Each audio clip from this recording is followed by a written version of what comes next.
भगवान श्री कृष्ण ने यहीं पर बचपन में भोजन किए थे। अभी भी थाली और कटोरी यहीं पर है, दर्शन कीजिए।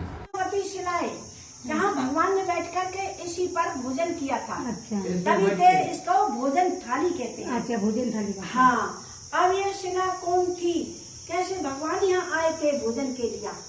देखिए, ये शिला अयोध्या की राजकुमारी कृष्णावती है। कृष्णावती। अब राजकुमारी किसकी थी? एक कुमला से राजा थे अयोध्या के रहने वाले, राम के वंश में। तो उनकी कोई संतान नहीं थी। अब बैठ जाओ, थोड़ा सा कथा बैठ के सुनते, थोड़ा बैठ जाओ। भगवान ने कही थी कि मैं तेरे ऊपर भोजन करूंगा तो तू प्रसिद्ध हो जाओगी, सम्मान करेंगे। जैसे मैंने तेरा भोजन करके सम्मान किया है, ऐसे ही तेरा सब दुनिया सम्मान करेगी। तो इसीलिए ये कृष्णावती है। अब ये कृष्णावती अयोध्या की राजकुमारी थी। अब राजकुमारी किसकी थी? एक कुमलास राजा थे अयोध्या के रहने वाले, राम के वंश में से। तो उनकी कोई संतान नहीं थी। उनने घोर तपस्या किया, तब उनके एक कन्या पैदा हुई। उस कन्या का नाम रखा राजा ने कृष्णावती। अब जैसे जैसे कृष्णावती बड़ी होती है तो राजा को चिंता लग जाती है। अब राजा बोले, मेरी लड़की के लिए मुझे ऐसा दामाद चाहिए जो मेरा घर का जमाई बन सके और मेरी जायदाद को संभाल सके। एक दिन कृष्णावती की शादी हो जाती है, कोई घर जमाई मिल जाता है, कोई राजा का लड़का। शादी हो गई तो ससुर और जमाई, जानते हैं ससुर जमाई? हाँ। ससुर जमाई कहीं युद्ध में चले जाते हैं और वहाँ लड़ते लड़ते दोनों ही खत्म हो गई।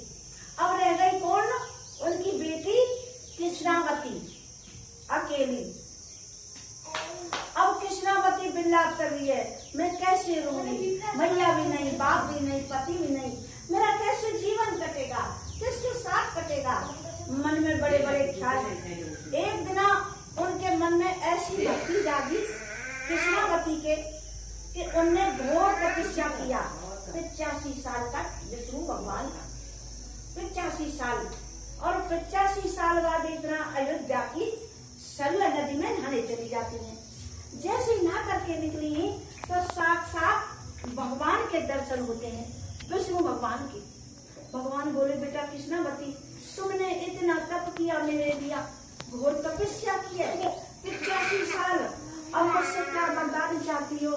मांग लो। देखो कृष्णावती ने फिर क्या मांगा? प्रभु मुझे कुछ नहीं चाहिए, मेरे कोई नहीं है, भैया भी खत्म, बाप भी खत्म, पति भी खत्म, इससे सारे जीऊंगी। आप मुझे वरदान देना चाहते हो तो मुझे ब्रजवास दीजिए। ब्रज में मैं एक पत्थर की शिला बनूं और आप आकर के उस पर ग्वालवाल के साथ में बैठ करके मेरे ऊपर भोजन करोगे, आपकी झूठन गिरेगी, उसी में मेरा उद्धार हो जाएगा। तब यहाँ नंदगांव बरसाना से कन्हैया जी गैया चराते चराते इस कामबन में आए थे। ये कामबन है ब्रज, आदि वृंदावन, आधा वृंदावन है कामबन। हाँ, तो गैया चराते चराते इस कामबन में आए थे ग्वाल बालन के साथ में। अब गैया तो इधर उधर छोड़ दी है कृष्ण भगवान ने, तो कृष्णावती का बैठ करके यहाँ भोजन करके उद्धार किया था। तब से इसको भोजन थाली कहते हैं। भगवान ने ऊपर भोजन करूंगा